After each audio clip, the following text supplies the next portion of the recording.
Hi అండి. ఇప్పుడైతే ఈ టాపిక్ ఎందుకు మాట్లాడుతున్నా అంటే నేను రీసెంట్గా చూస్తున్న సిచ్యువేషన్స్ని బట్టి నాకైతే మైండ్ బ్లాక్ అయింది.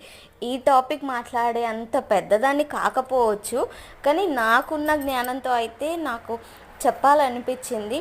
ఈ మధ్య అమ్మాయిలు ఎలా అయిపోయారంటే మనీ మైండెడ్ అయిపోయారు. బాగా ఆలోచిస్తున్నా అనుకుని చేస్తున్నారో లేకపోతే ఎలానో వాళ్ళ డిసిషనే కరెక్టో కూడా నాకు అర్థం కావట్లేదు.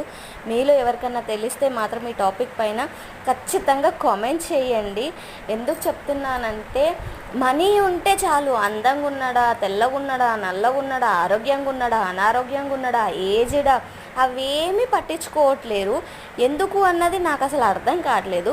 మళ్ళీ మీరు అందంగా లేకపోతే చేసుకోవద్దా, నల్లగా ఉంటే చేసుకోకూడదా అని అనడం గురించి కాదు. ఇప్పుడు లవ్ నిజంగా హార్ట్ఫుల్గా నచ్చి చేసుకున్నారు అంటే అది వేరే విషయం కదా. డబ్బును చూసి మాత్రమే చేసుకుంటున్నారు.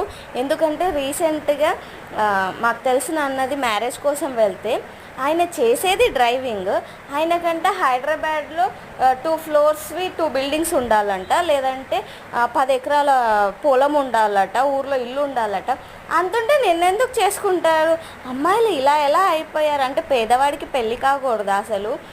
మరి మంచి మనసును కదా చూడాలి. వాడికి బ్యాడ్ హ్యాబిట్స్ ఉన్నాయా, గుడ్ హ్యాబిట్స్ ఉన్నాయా, సాధగలడా, సాధలేడా అని కదా చూడాలి. దీనిపైన మీరేమనుకుంటున్నారో కామెంట్ చేయండి తప్పకుండా.